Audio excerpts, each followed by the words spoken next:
to another episode of Lifetime Talks. I'm David Freeman. And I'm Jamie Martin. And today's topic is going to be the case for epic adventures. So going outside our comfort zones is incredibly uncomfortable for many of us. Yet it's one of the best ways to discover what we're capable of, physically and emotionally. So in this episode, we're talking with some fellow podcasters about their most recent epic adventure, what this type of experience has taught them about themselves, and why they encourage their clients they work with to do one big thing that scares them. Who do we got today, Jamie? Oh my gosh, I'm super excited. We have Marnie, Dachis, Marmet, and Stephanie Potter with us. They are the co-hosts of the Art of Living Well podcast, where they share expert insights, inspiring stories, and trusted wellness strategies with a growing community each week. They are also both board-certified integrative health practitioners and holistic health and wellness coaches who are on a mission to empower women to live their healthiest, happiest, and most authentic lives. Outside of the podcast, Stephanie and Marnie support midlife women in identifying what's holding them back so they can reclaim their energy, confidence, and joy. Through their group programs like the Quarterly Vitality Reboot, functional medicine lab testing, and personalized one-on-one coaching, they guide women to create lasting lifestyle shifts. Welcome, both of you. We're excited to have you on the podcast. Well, thank you. We're excited to be here. Yeah, Thank you so much. Talking about all things big adventures. Before we dive into that, if you can, I know we just got a little bit of the bio about you both, but let's just give our audience a little bit more of a background on the both of you and what has inspired y'all to do big adventures. Yeah, well, I guess I'll dive in. So this is, kind of my second rodeo, my second career, if you will. I always say I'm a recovering CPA and sugar addict. And somewhere, 10, 13 years ago, I took a little pivot. And so now, kind of like the bio said, I coach women and really guide them to help them uncover what's holding them back and create a life of energy and vitality, ditch any, limiting beliefs and the diet culture and all the things that really are preventing them from getting unstuck and uncovering what it is they want out of life, just to experience more joy, more calm, and have more balance in their life, whatever that is for them. And so my approach is, similar to Marnie's, in that we're trying to get to the root cause of what's holding you back.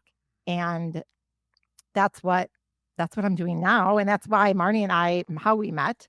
And we met at Modern Well, which is a women's co-working facility in the Twin Cities. And we were both fairly new health coaches at the time. And we started partnering together, doing group coaching programs and workshops. And then one day Marnie asked, what do you think about starting a podcast? And that was almost it's probably been about 6 years ago right now, because the podcast is now 5.5 years old. And kind of the rest is history.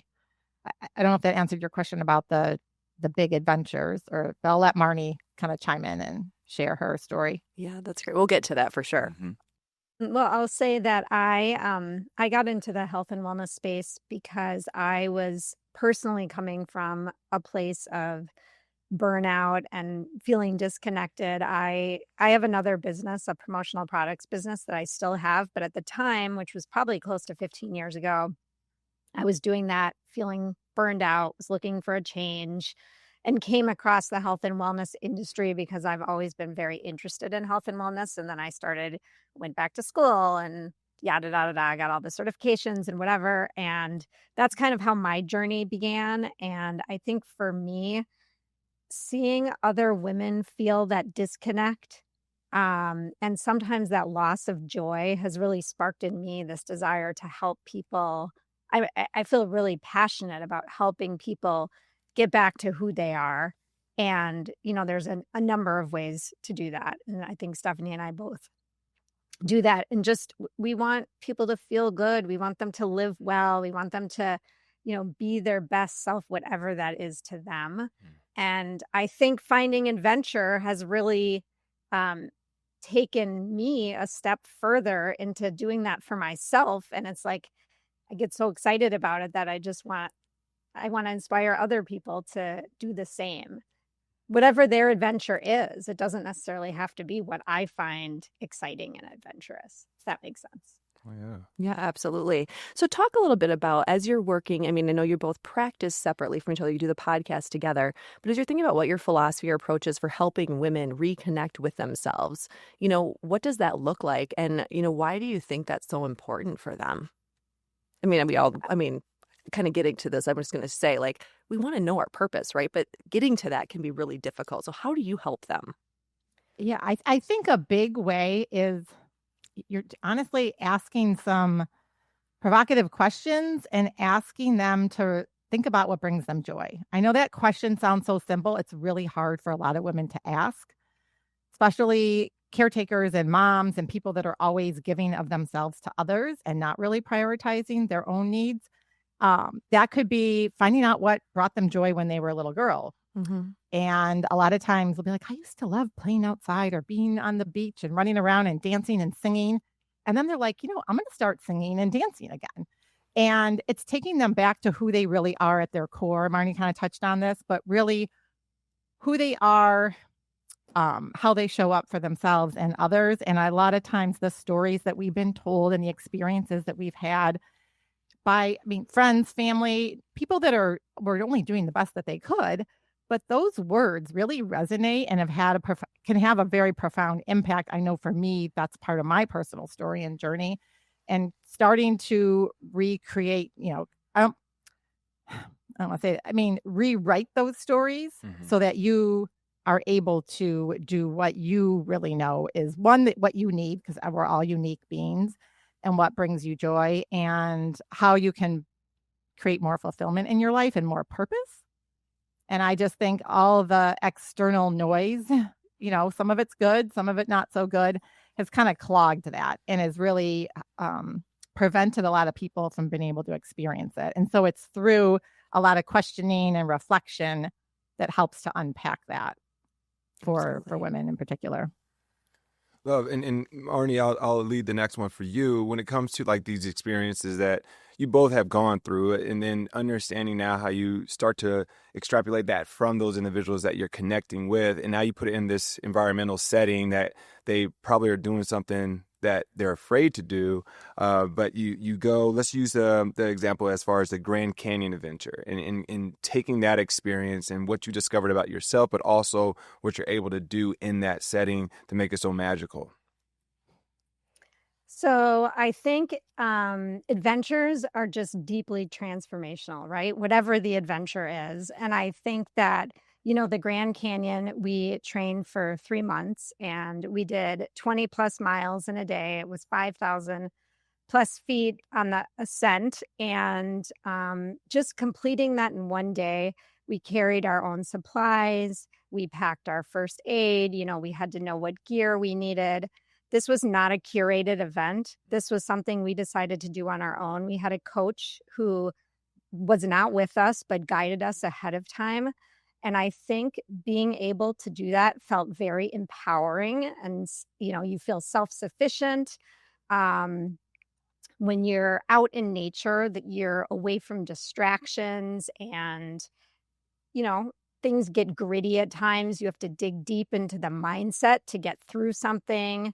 I think that on this adventure, and we did a 29,029, which we can also talk about, a different kind of experience. I think that you get stripped down and I didn't think about anything else when I was out there on the trail. I was just very much in the present moment.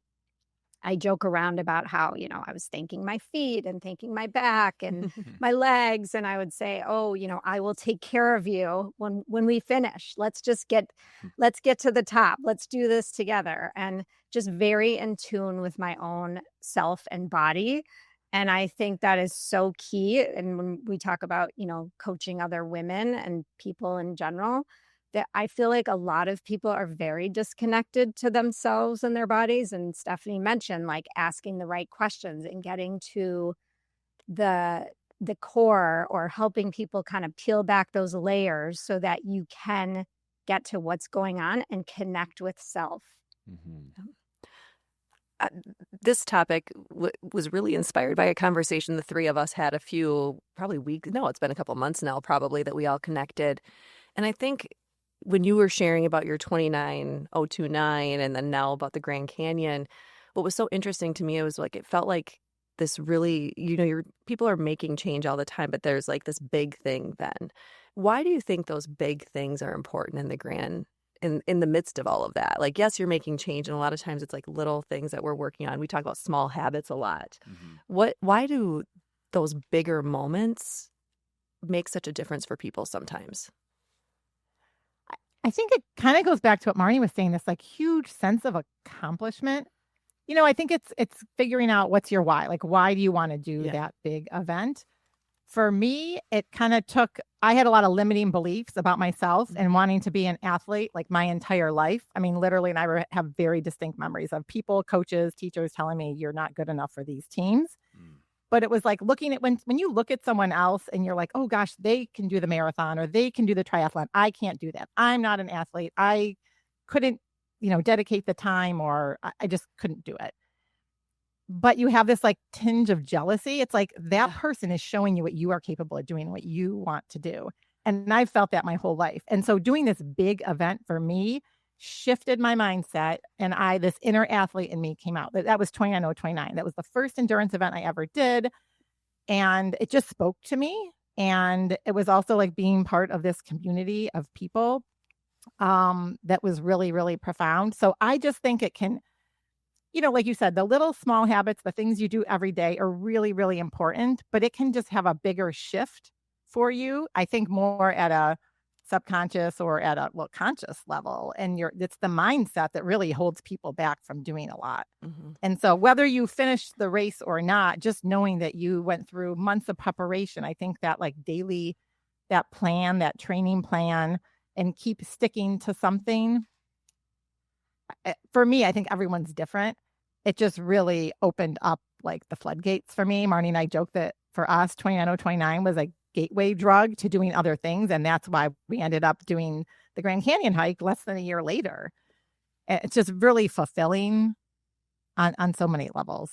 And I just want to add to that. I don't know if you guys have heard the concept of misogi, but Jesse Itzler introduced that to us, our friend Jesse Itzler. We talk about a lot on our own podcast. And that's a Japanese concept of doing one big uncomfortable thing each year.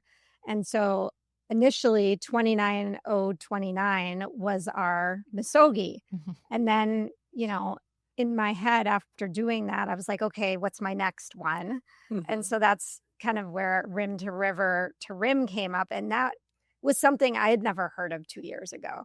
Right. Like none of this stuff was on my radar 2 years ago. The way we even learned about 29/0/29 was from one of our podcast guests.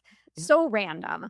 So like Stephanie said, kind of a gateway into this whole new world that we've found that we love so much. And the community's been so warm and welcoming and just a great community. But I do think that when you do something hard and there's a chance of failure, whether or not you succeed, the fact that you're attempting to do something hard and facing your fears, even if it's, a challenge, a physical challenge, when you have other challenges in life, in your personal life, it seems like they're easier to tackle because you're like, oh, I did this, or I can do this. Like I did something super hard and I succeeded, or I didn't succeed, but I attempted to step into my fears. And I think then when you're scared of other things, like if you're scared of public speaking or whatever it is, when you go out there and you do it, you feel a little more empowered and a little more confident.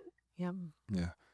Yeah. So just for our listeners, I'm going to go to you first, Steph, to describe one, and then Marnie, I'll come to you, just for them to know what 29/0/29 is, and then the Rim to Rim, so they can understand what exactly those adventures were.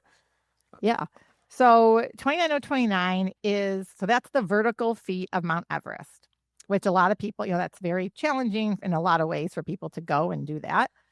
So a couple of guys got together, I don't know, 8-9 years ago now, and created this epic event that more sort of, I don't want to say average people could do, taking this extraordinary experience of Everest and creating an ordinary experience for a lot of people. So what you do, they have different locations around the country, and the goal is to ascend 29,000 vertical feet over a period of ascent. So depending on the height of the mountain, we did it in Canada, outside of Montreal at Mont Tremblant, and it was 15 ascents. So you hike up 15 times and you take the gondola down, and you have 36 hours to complete the event. Yeah. Right. And there's like about a 5-month training program that kind of goes along with it. And there's a big community of people. And it was just, yeah, it was epic. Yeah, All right, I'm coming back to that. I want to unpack epic. Okay, the Marnie with Grand Canyon, was it rim to rim, you said? So no, we actually did rim to river to rim, and there's so many different kinds of routes you can do in the Grand Canyon. So the one we chose was mostly from a logistics standpoint, but I would say equally difficult. So we started on the South Rim on a trail called South Kabob. We went down about 7.5 miles to Phantom Ranch. If you've heard of Phantom Ranch, we crossed the Colorado River. We backtracked a little bit because there's some detours on the trail right now due to construction. We traversed the canyon sideways on a trail called Tonto Trail. Mm. And then we went back up on Bright Angel, back up to the South Rim. So it was almost like a little bit of a U shape. And that was about 21 miles. And, 7.5 miles down.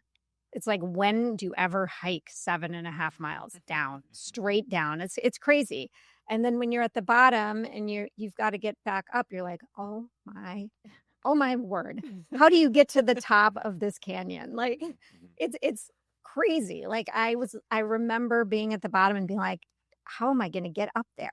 And you just do it. And it was, like Stephanie said, epic. Yeah.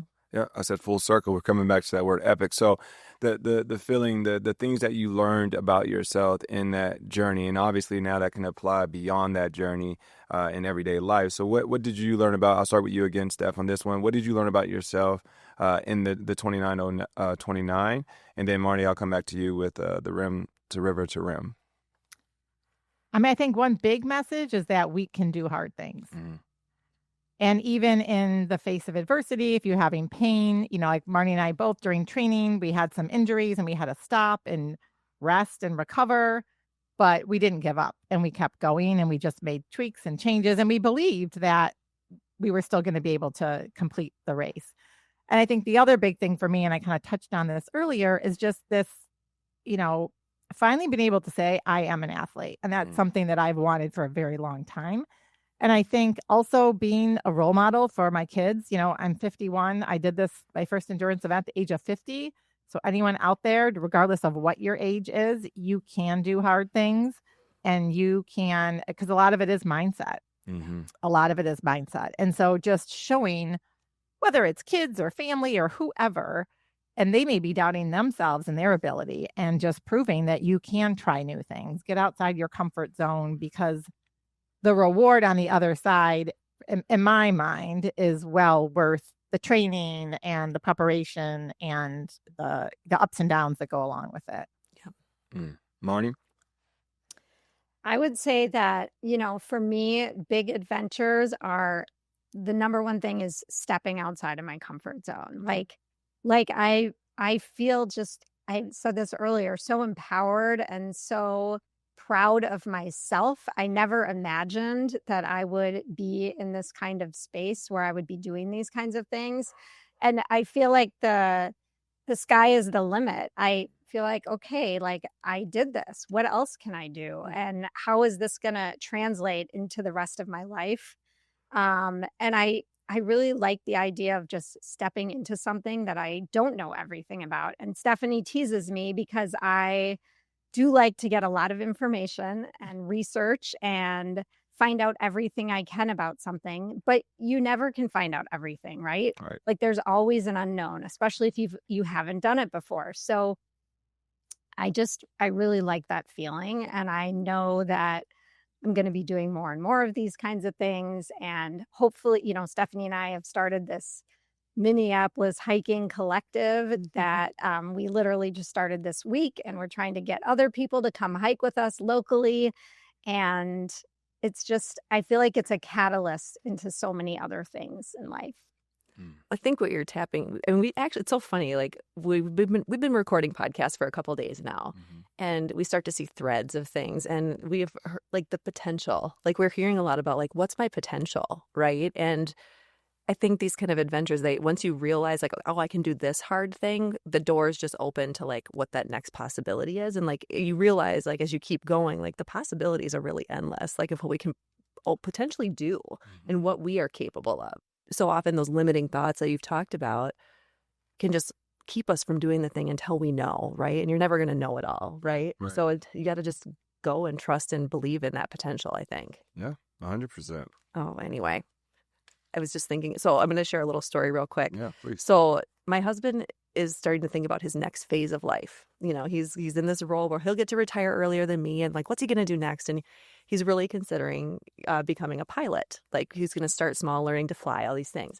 And I was very hesitant. I'm like, I've never been in these smaller planes. I don't want to do these things. I'm like, I don't know. And he's like, well, he booked us a discovery flight. He's like, you're not going to know unless we go.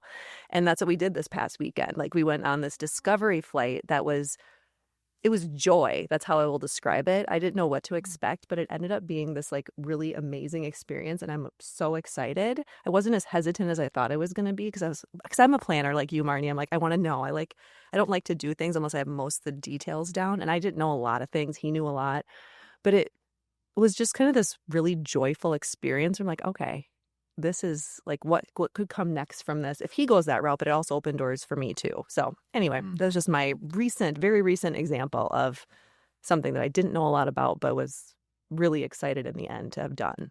Yeah. Well, and it's so cool because it sounds like it's something that wasn't even really on your radar. No, not at all. So that's even cooler. And I'm like, oh, we could do that together. What does that look like down the road? Right. Who knows? So anyway. Side note there. You've both mentioned community already, like just the importance of community, not just in these epic adventures, but in just day-to-day life. So let's talk about community and what role that plays in, helping women find their potential or find their purpose. I think community is so important. And at different points in your life, your community will ebb and flow and change. But, there's that saying that, like, I think it's the 5 people you surround yourself with is who you'll become. And I use that a lot, even with my kids, because I do believe that to be so true. That's not something I even knew about or followed when I was younger.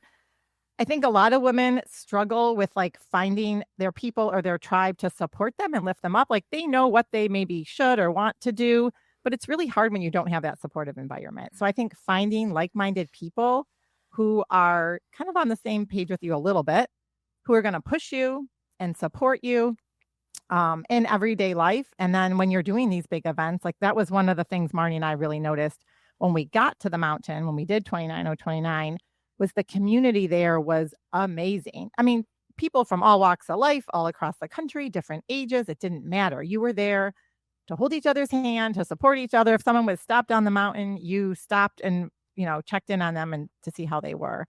And so I think it can be hard depending on where you are, but finding those people, finding a group that has similar interests to you, that's what kind of gets you going and helps you through those times when you like don't want to do the one thing, but you should, or, so it could be like a community for a physical challenge, but also just community so you have someone to talk to, as simple as just people to share your ups and downs with. I think that has a lot to do with overall like well-being and health.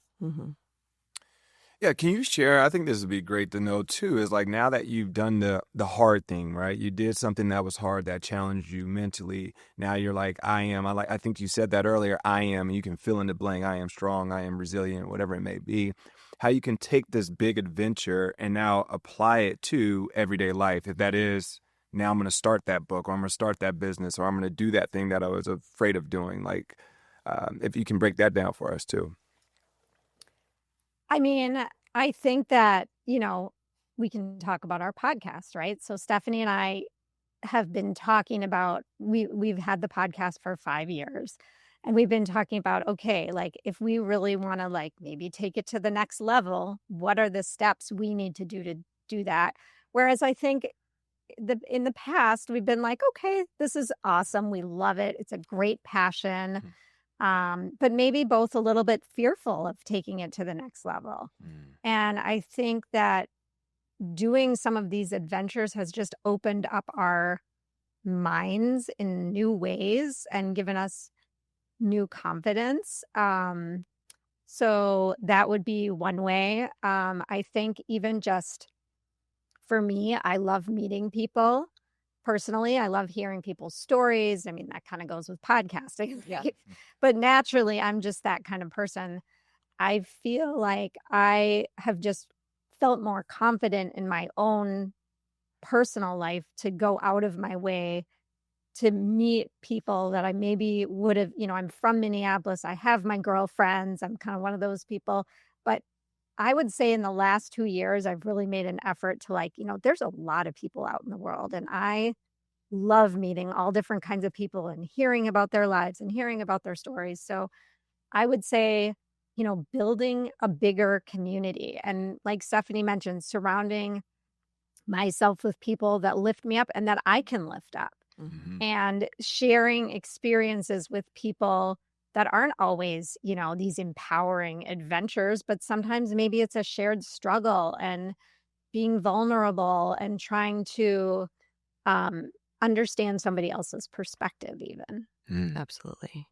Love that. When you're in the hard moments, right? You sometimes just have to be present in the hard moments. Stephanie or Marnie, you mentioned this. Like, I just had to thank my feet. I had to thank my body. Like, that's true in day-to-day life too. That's not just on the trail.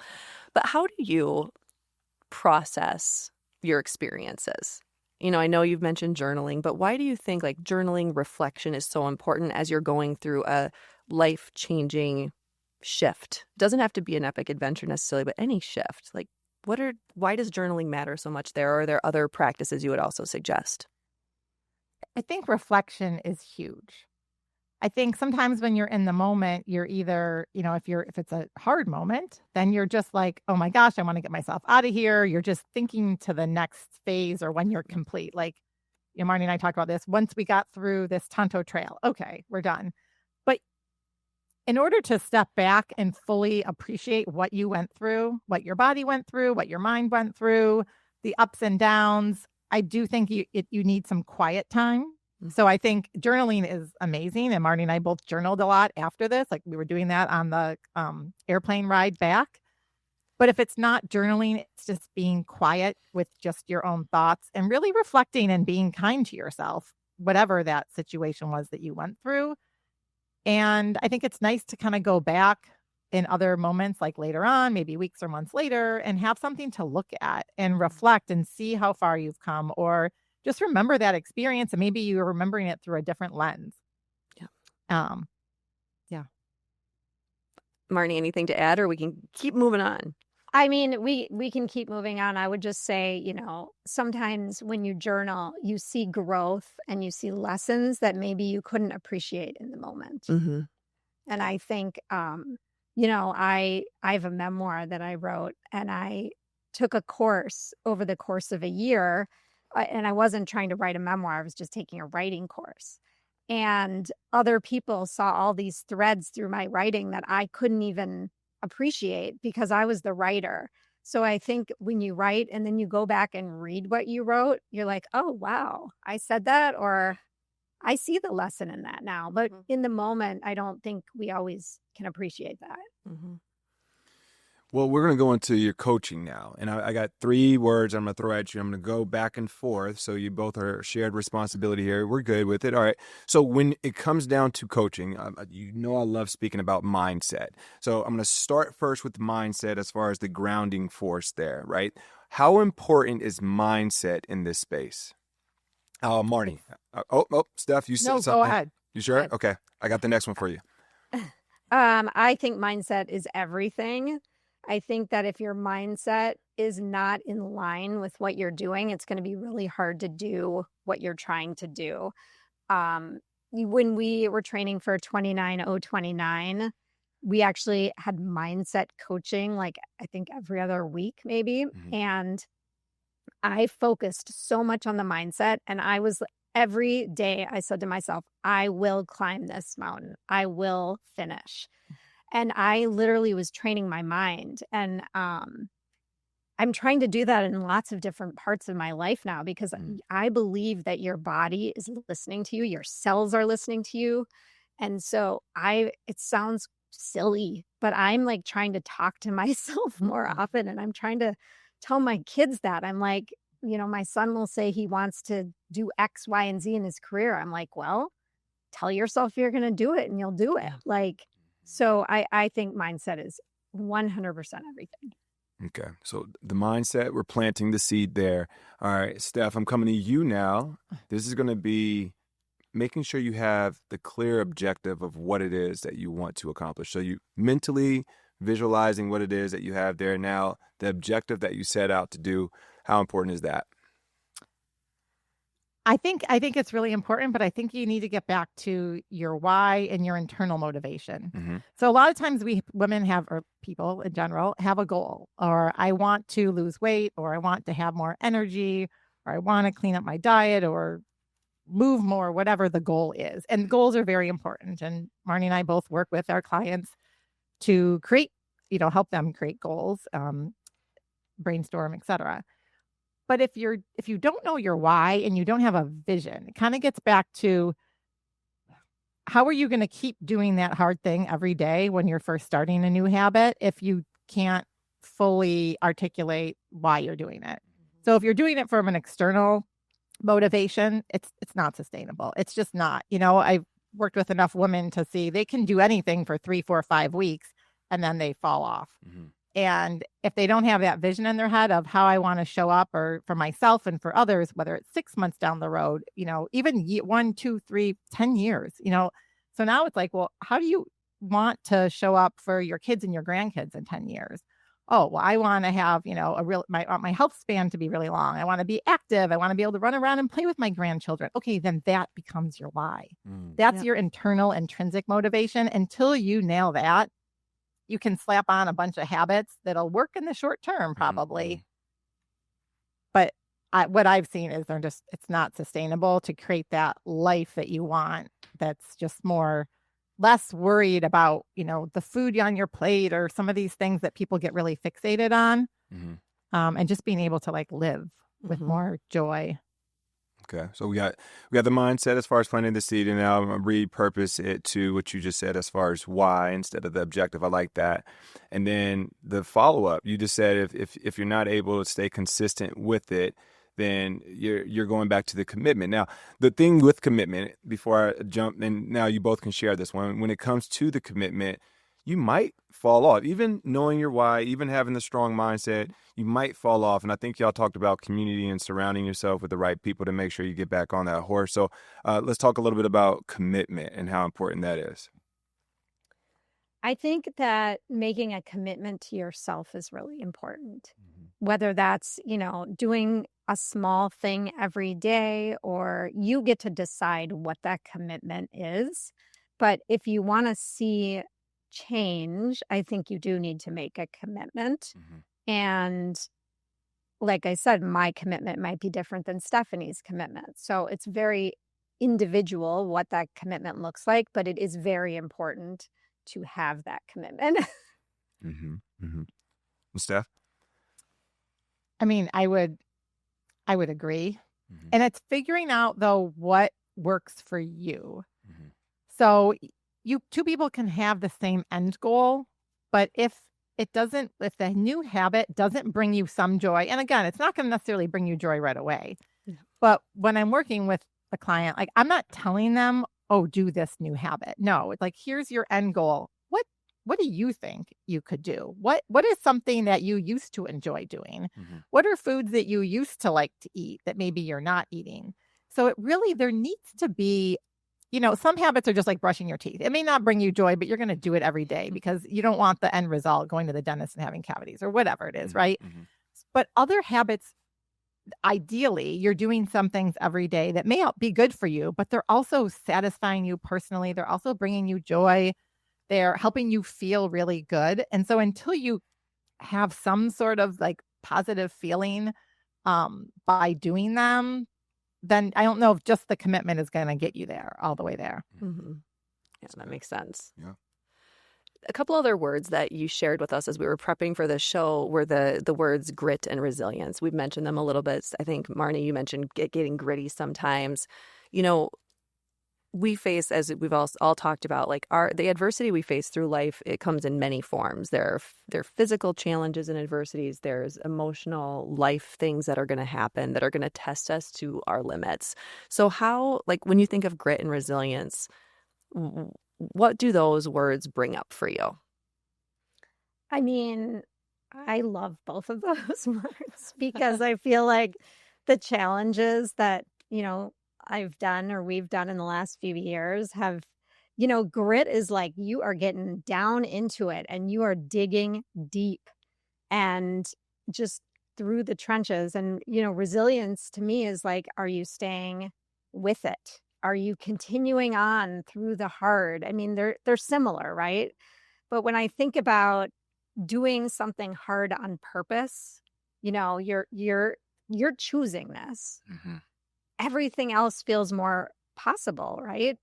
And so when you're deep in the grit, you might be swearing and saying things that, just be getting frustrated, whatever. But then, the mindset kind of comes in and is like, I can do this. I'm strong, I'm brave, I train for this, I can do this, or I can talk to that person.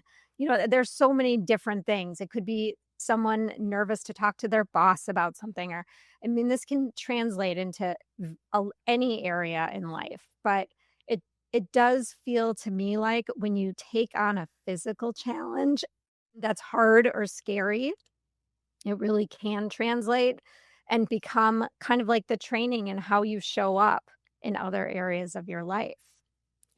Even training can be hard, and you make that commitment. You talked about commitment. Well, you have to make that commitment to, showing up every day and showing yourself, I might have a slight injury, so I have to tweak some things, or maybe it's stepping back and taking a recovery day or a recovery week, which is really hard for people, athletes that are used to, moving their bodies regularly. Sometimes recovery is very difficult. So really tuning into yourself and staying resilient. Mm-hmm. What I hear in there is something we talk about often on the podcast is it's the reps that you get, right? Like that we talk, we do put it in the fitness context a lot, but when we have some of these reps already down, when the next hard thing we get there, like we have some reps and we kind of know we can tap into those various tools that we've developed within ourselves to get through that next thing, that next hard thing. Mm-hmm. So anyway. All right. So we hit on quite a few things. I want to make sure that for our listeners, we didn't miss anything as it relates to Epic Adventures as a whole. Is there anything that you want to leave them with that we might have not touched on yet? I would just encourage everyone, if there's an idea you have, if there's something you've always wanted to do, if there's this noise that just keeps ruminating inside of you, but you've said no to it, or I can't, or I shouldn't, or I need to do something else instead, if you're a busy parent or whatever out there, do one thing today to get you closer to that. It could be journaling about it. Mm-hmm. It could be reaching out to someone, reaching out to one of us. You can come on our podcast. We do a health transformation audit. Just, you can do anything. Like, we can do hard things. You can do, whether it's an endurance event, doesn't matter what your age is, I'd encourage you to, maybe you write it down, but if there's something that's been nagging at you that you've wanted to do, tell someone, do one thing to help you get a little closer. Don't ignore it, I guess is what I would say. Mm-hmm. Don't ignore it, because it's something, there's a reason why it keeps coming back up for you. Yeah. Love that. And I would just add to that, think about what brings you joy. Maybe just make a list. I think there are many people, like Stephanie mentioned earlier, that don't really know what brings them joy.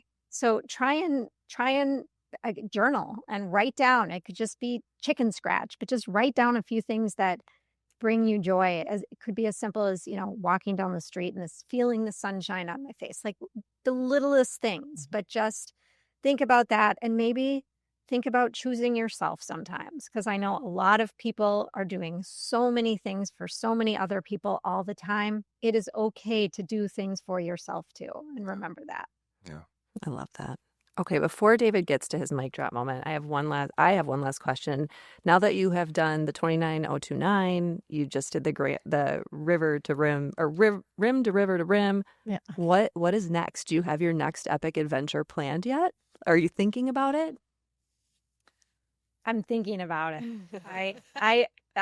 My answer for a while was I'm cherishing the memories from the one we just finished. It wasn't even that long ago, right? Yeah. But I of course it's already on my brain. Yeah. So I'm actually volunteering at a 29029 event in July. It's called Trail, which is another event they put on, which is like 3 marathons in 3 days in the mountains.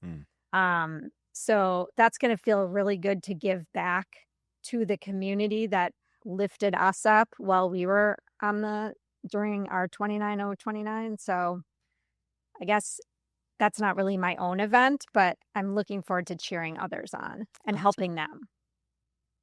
Awesome. All right. You ready, David?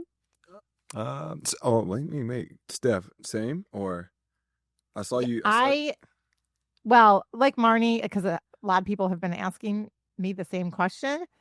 I don't have anything yet on the radar because I'm just trying, it's a busy season of life for me. And I'm just trying to like enjoy the time with my kids and not being on this training schedule. But I know at some point, yes, I will find another adventure or, just travel and having some sort of physical activity along with it. For 2026 will be definitely on the radar, but haven't found that what that will be just yet. All right. Here we go. We got the mic drop moment. You ready? We're ready. Yes. Okay. I want you to create an acronym with EPIC. So each letter, and y'all can get 2 letters apiece. E. Who wants to start? Exciting. Exciting. Okay. We're gonna go with the P. Steph, what you got? Maybe it's perseverance. Perseverance. Okay. I. Interesting. All right. Take us on with the C. Community. Boom. Exciting. Perseverance. Interesting. Community. I love it. Awesome. I think you've just given us a goal, David. But we're going to create epic events based on all 4 of these words See? came up with. That is the next big thing. Who knows? What were you saying, Marnie? I was just going to say, and we, like I said earlier, we just started this Minneapolis hiking collective, and you can find all the information on our socials. Oh. And we're going to continue doing this. So we would love to have people join us and hike together as a community. Oh, that's awesome. Well, that actually leads me, people can follow you. They can listen to and subscribe to the Art of Living Well podcast, where they can join your community. They can find you on your website, theartoflivingwell.us, on Instagram at theartofliving_well, and then on Facebook and YouTube at the Art of Living Well podcast. So you have lots of other ways for people to stay connected. We'll be sure to link to all of those in our show notes.